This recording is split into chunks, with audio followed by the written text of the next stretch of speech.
What's the point? They're all the same. Some stupid killer stalking some... Not your skill at bargaining. No deal. Jesus Christ. What happened to you?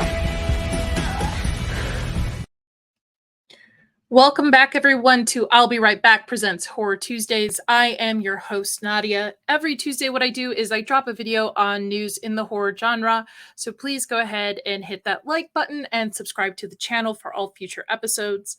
Also, in the description below, if you'd like to support the channel, there is a link to buy me a cup of that sweet bean juice. If you'd like to do so, I'm very grateful for it. Now, let's get on to the news. First thing I want to bring up before we dive into the news, actually, is I do have a review on my channel for The Watchers. Please go ahead and check it out. Leave a comment. Let me know what you thought of the movie. I'm kind of 50-50 on it a little bit.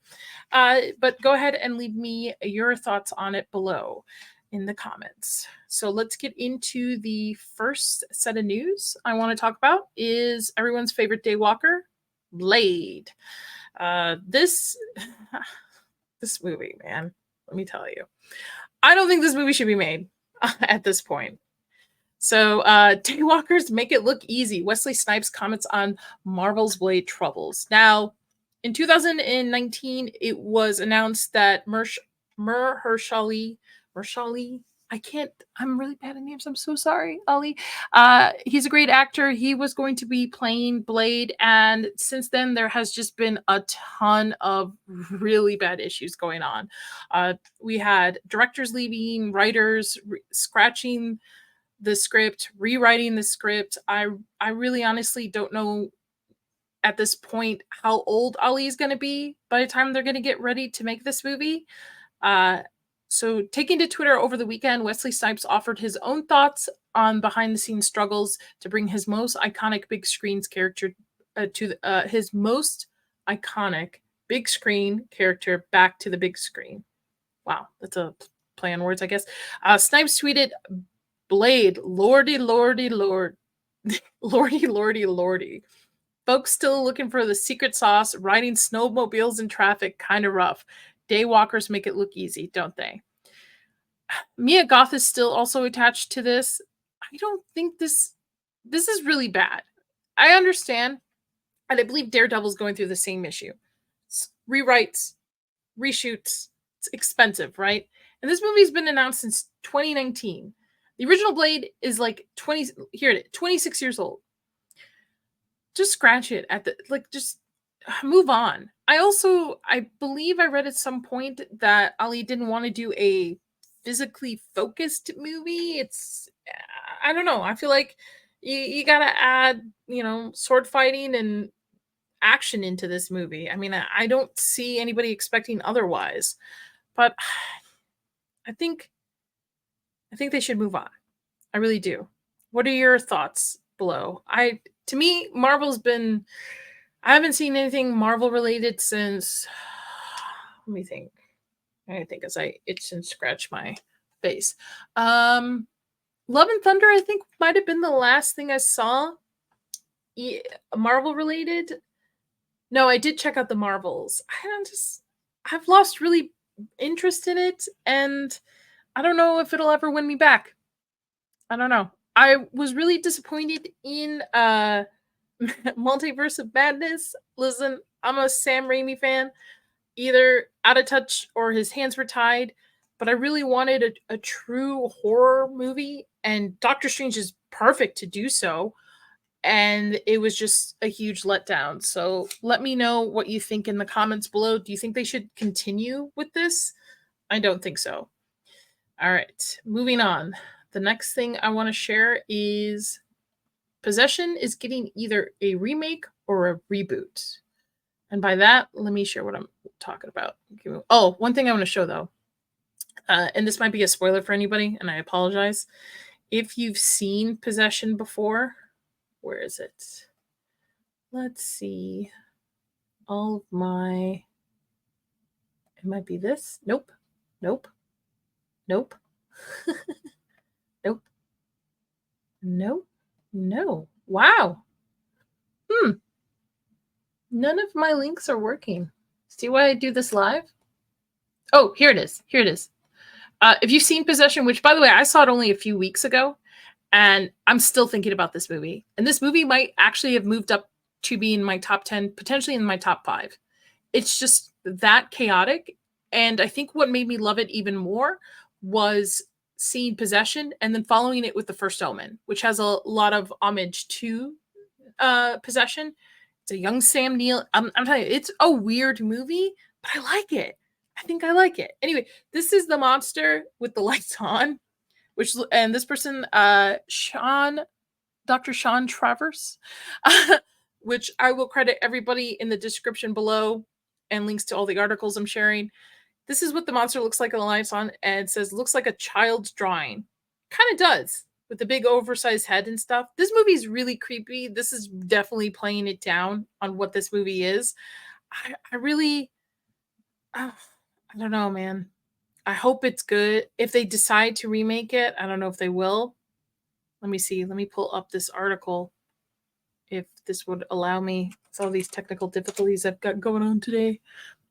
So the reason why I think this remake will do so well is Robert Pattinson is attached to it, and Robert Pattinson's a little bit of a weirdo in a good way, like a weirdo in a good way. And I love this article by Screen Rant saying that Hollywood needs to keep the weirdness of Possession intact to avoid toning it down. It's unsettling and unique horror experience. 100% agree with this. Again, it's a very weird movie. I don't want to spoil it for anyone, but I recommend giving it a try. Again, there's a lot of homage from First Omen into it. There's definitely correlation scenes into it as well. And with them remaking it, I really don't want them to, in a sense, like up it to being gory. I don't want them to make it a jump scare movie. It's literally a psychological thriller with a supernatural effect to it. And again, a very young Sam Neill. The wife is played by Isabella Adjin, I think that's how you say her last name, who gives a phenomenal performance in this one particular scene. I really, really recommend it, guys. Check it out. But what do you guys think? Have you seen it? Would you be into having it remade? It's much of a gut-wrenching psychological drama as it is a supernatural horror movie. 100% would agree with it. It's so well put together. And I initially, when I went in seeing it, I think I should do a review on it. When I went in to watch it, I didn't think I was going to like it at all. And it turned out, again, each week I actually think about it, and it's slowly making its way up the list on being one of my favorite horror movies of like all time. So give it a watch. Let me know what you think, and maybe I'll do a video on it. We'll see. All right. The next thing I want to talk about is They Follow, which if anybody's been keeping up with the news, there's a sequel being made from It Follows. So let me pull up this article from Deadline. Teases It Follows sequel script is going to be bigger, darker, and more well, it's my channel. Fucked up. And a decade later, I cannot say this name. I am so Monroe is the last name. Has no plans outrunning her breakout role. I think it's Micaiah Monroe. Have you listen? Also, time out for 1 second. Let me slow down. It Follows is a great horror movie. It surprised me when I saw it initially. It's been a while. It's what, 10 years now since it's been out. I still don't want to spoil it if you haven't seen it, but I recommend it. But my problem is I don't want them to trade in the slow burn of it for just like some big like jump scare gore fest kind of deal. You gotta slow down on that. The first one kind of, I guess it could be an allegory of STDs and premarital sex. There's tons of themes in it, but I recommend watching it. To me, it's in the same vein as Teeth, and it's been a long time since I've seen Teeth too. I think It Follows definitely is way better. But a sequel 10 years later, it could be good. It could be good, but I feel like the movie just was finished, like from start to end. I don't see room for a sequel. I don't want it to be watered down, but I don't know. What do you guys think? Comment below. Let me know. All right. Next thing I want to bring up is Scream, because I saw this really cool Scream poster fan art. And if anybody knows me, Scream is one of my favorite slashers of all time. This is from Tom Loves Horror. It reads, Wes Craven initially removed the part where Casey says the first Nightmare on Elm Street film is great, but the rest sucks because I thought it would make me look like an egomaniac. Kevin Williamson convinced him to keep it, pointing out it's something real life fans would say about movies, which is really cool. So the art is by Matthew Peak, and I thought this was a great piece of art. I love it. I recently was on a stream talking about the first 3 Scream movies, and I recently rewatched all of them last year, and I forgot how gory the first one is. It's so perfect. I recommend. Well, if you haven't seen it, what are you doing? Stop watching my video and go watch Scream. You should watch Scream. It's so good. So I wanted to share that piece of art. That's really cool. So the next thing I want to talk about is the Smile 2 promos that are going out and around. Let me pull this up. Here we go. So just so you know, in filming this episode, I just finished watching the first one. I don't know why I had avoided seeing the first one, but this promo is a little weird to me. Let me break this up. Let's watch it together. It's only 32 seconds. There are so many layers to Sky's music. She's pushing the boundaries of the It feels like I'm not watching a promo for a horror movie. I'm just watching something about a concert or an art entire industry. She's going to be big. She's got something special. Sky is one of those artists that you only see once in a generation. If Why are they showing your face? you're lucky. There was music before Sky Riley, then there's music after Sky Riley. Sky has literally been on repeat since I first heard her. Sky is unbelievable. No one is on her level right now. She's so good, it's scary.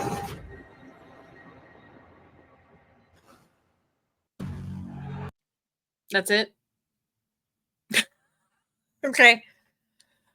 I know the first promos for Scream Smile 1 was really cool, where they had people show up at like baseball games with the big creepy smile on it, and the movie's really good. I actually really love the shout out to like physical effects towards the end. If you haven't seen it, I recommend watching it. It is definitely, I think it might be in rotation, and I would be curious to see the sequel on it again, because I mean, if you do physical effects, you got me. You've got me, except for Terrifier. I don't know why, but I don't know. I'll talk to my therapist about that one. Speaking of practical effects, Alien. Why did I spell it that way? Let me fix that. Don't rush and do your work, kids. All right, Alien Romulus. Spoilers, not spoilers. If you know me, I have not seen Alien or Aliens. I know it's a crime. I have a fear of aliens. Again, this could be a 3-hour video of why I fear aliens. I recently just saw Predator, which I really enjoyed. I might do a video on that. It was really cool. Got a bunch of background information from one of my friends on it. Really cool setup on it. Anyway, I digress. Romulus is coming out, which is making me have to or want to see Alien and Alien 1. And the reason why, I'm like, you can get me with practical effects. The director wants the production, and Fed Alvarez, I hope I can say that right. I know he did the Evil Dead remake, which was fantastic. Wants it to be as practical as possible. So I don't think we need to listen to this whole thing, but we can. Be done practical, it would be done practical, right? Yes, my man. If it can be done practical, do it practical. Anyway, by the way, I'm curious, anybody who watches this and is into horror movies, comment below. Have you seen a resurge of practical effects? I feel that I've seen a lot, especially with a lot of modern day horror movies, falling back into practical effects, which is great. I'm a fan, 100%. Which is not always the case. I mean, Hollywood tends to be, can be sometimes very lazy. I'm saying lazy in the Listen, I don't want to call anybody lazy for utilizing CGI, because CGI has its time and place. It definitely does. I feel the thought of CGI has been lost because to me CGI should be used in post or as a leg up, or if something doesn't go right on set, CGI it, not utilizing a whole movie around CGI. Like CGI blood looks the worst to me, especially being a special effects artist. When they do it CG, it's not because it's cheaper. It's not. It's actually more expensive. It's quicker. You know, it's just quicker. It saves you. Yeah, I understand this quicker, but sometimes the time and money put into practical effects, it like makes or breaks a movie for me. It takes me in or out of it. Headache on set, you know. But I didn't get myself into. And this is from Film Updates. And again, I'll link it below. But yeah, I am sold by this because I will see the first one and the second one, and then I want to see this because I believe it's leading in from those movies. But I don't know. The trailer really creeps me out. I'm probably gonna have nightmares for days. But are you guys gonna see Alien Romulus? What do you think? And should I do a? I don't know. I thought maybe doing a watch party or something because I guess a lot of my friends want to see me freak out over this movie. All right, moving on. We're gonna move into another cool thing I saw on Twitter today. I know I like sharing this kind of stuff. This is dope. This is from Classic Horror Films, Horror Hammer 1. This is a Creature of the Black Lagoon pond. I think this is so cool. I love this. I would, if I had property that I could have a pond, 100%, this is something I would do. This is so dope. One of the best Universal monsters. Truly. And then another cool thing I want to show you guys. Again, so as some people know, I have a background in special effects for film and set pieces for like haunted houses and stuff. And one cool thing I saw, and again, as I ranted about CGI, I love physical effects. So I found this, I'm titling this Creepy Effects. So this is from Hollywood Horror Museum on Twitter, and they posted this, and I thought this was really cool. Okay. If you have a fear of teeth, don't watch. So 3, 2, 1. Oh, so cool. That's so cool. I want one of these to prank somebody with. This is so cool. Man, it makes me miss doing this stuff. Just being weird and creepy and like, let's see it again. Let's see it again. Ready?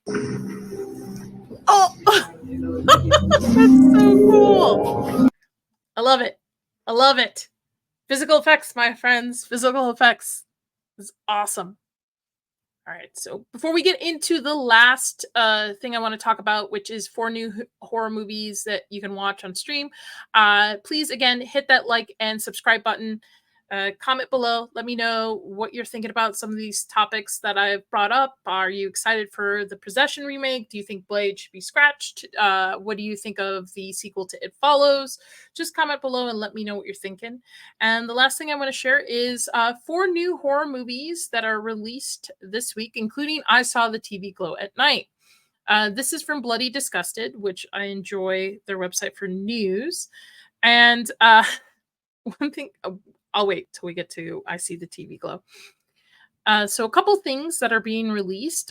First off is this movie called Wide-Eyed and Wicked on VOD outlets this past Tuesday, July 1st. And let's see, it takes place. Wide-Eyed and Wicked follows Lily in her attempts to strike back at medieval creature that haunts her family for generations. She reconnects with her estranged father, a disgraced history professor, and learns how to draw upon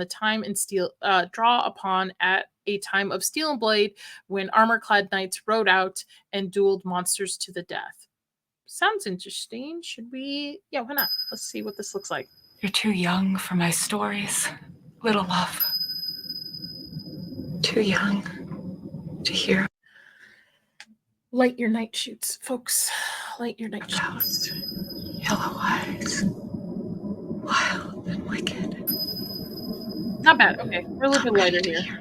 Pain that never leaves you. Tad. Ooh, that's too low.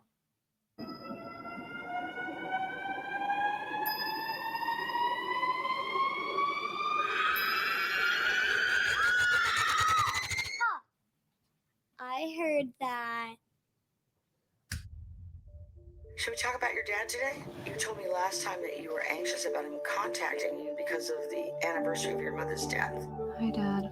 Hey, Lily. How are you? Not meaning to fast Obsessed forward, over this but stuff, and I can't look at it without thinking about it. listen, trailers are supposed to give you like a tip, like a little like an appetizer. Like, don't tell me the whole story in the trailer. This trailer is 2 minutes long. That's like a minute 15 too long. There's such a bad thing. When it's all you think about, yeah.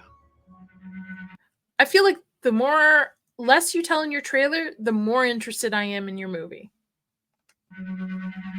There's nothing out there. I know what I felt. Something that took hold of me when right. she died. There is something out Let's there, go. and I need to kill it. As for those monsters and demons beyond the knowing of this humble chronicler, I'm going to end it there. I'm kind of out. I don't know. I don't think this is for me, which is okay. Some movies are just not my cup of tea. I don't think I would check it out, but if you have, or if you think I'm crazy, tell me, let me know. Should I check it out? Onward to A24's I Saw the TV Glow, which is hilarious to me because anytime I bring up this movie, my husband goes, this is the premise for a video game called Persona 4, I believe. I think I used to call it 5, and he's like, no, it's Persona 4. He even read the description to Persona 4 to a friend and was like, yeah, that sounds pretty accurate. I Saw the TV Glow offers a layered and authentic portrait identity wrapped in 90s nostalgia, surreal imagery that embeds itself deep into your psyche.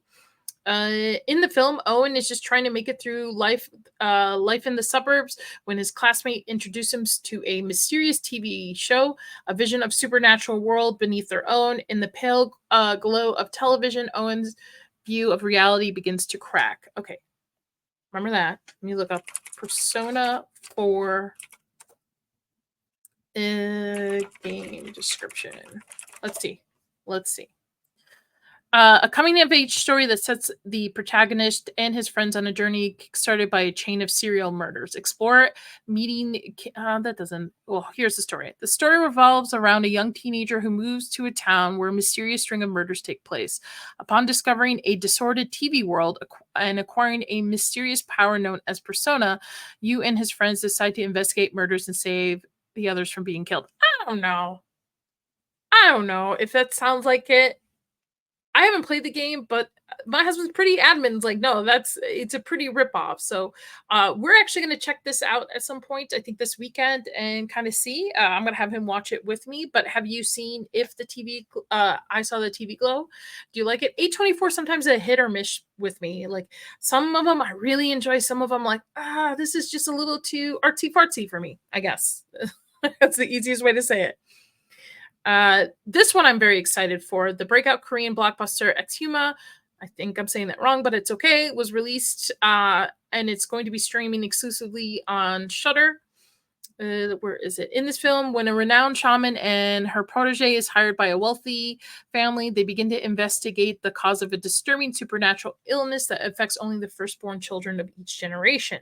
With the help of knowledgeable mortician and the country's most revered geomancer, as soon as the trace origin to a long hidden family grave located on sacred ground. Interesting. I don't want to watch the trailer. I thought about it. I was like, let's play the trailer. No, I wanna go in without seeing the trailer because the description sounds really cool. And I really love foreign horror movies. I think they really are great. Another one is a young girl is first to hit puberty among her friends in the coming age horror story Tiger Stripes, which, again, this is pretty interesting. I'm not going to play the trailer. I regret playing the trailer for the first one because I think I would have watched the first one had I not played the trailer. Again, cut your trailers down, folks. Just give us a taste. Like, don't tell me the whole story in there. This one is the first amongst her friends to hit puberty. Zafan, which I'm sure I'm butchering, is 12, discovers a terrifying secret about her body. Ooh, body horror. Ostracized by her community, she fights back, learning to be set free and embrace her body. She's feared, emerging as a proud, strong woman.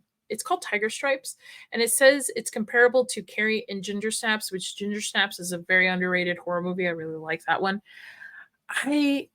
Does she turn into a tiger? That's just me being an asshole. I don't know. I'd be intrigued. I would try it out. Again, foreign horror, why not? And then the last one is on Netflix. It's called Nightmares and Daydreams. It is a supernatural thriller series that shows there isn't necessarily a rational explanation behind every occurrence. Ooh. Here's a full synopsis. A sci-fi supernatural series about ordinary people encountering strange phenomena that may keep the answers about the origin of our world and the immense threat we'll soon face. Characters and plots will intertwine like pieces of puzzles, and a big picture will be awe-inspiring. Okay. I'm in. And it's an Indonesian filmmaker. I'm so sorry. I'm going to butcher this. Joko Anwar.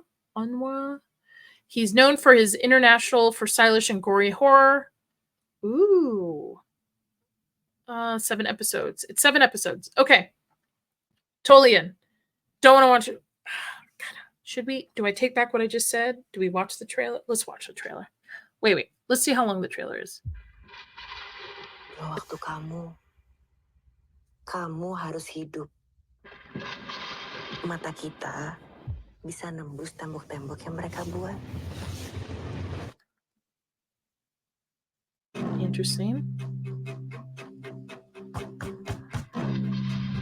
Nah, I don't want to ruin this for me. Let's stop it. I'm very excited to see the Nosferatu trailer, which I'll do a video on that once it hits, which should be any day now. But this, I don't want to ruin it for me because the synopsis does sound like something up my alley, and I would really like to see it without ruining. I'm at that age where I'm very picky about trailers, watching them. I don't want to ruin things for me. But that is 4 things you can stream right now. Have you seen any of this? Are you interested in any of it? Go ahead and comment below. Let me know. And that'll be it for this episode of Horror Tuesday. I want to thank everybody for joining me. I want to thank everybody who supported me on this horror journey. I've been really excited and happy to put this channel together. Please, again, hit that like, subscribe button. And until next Tuesday, stay spooky, y'all.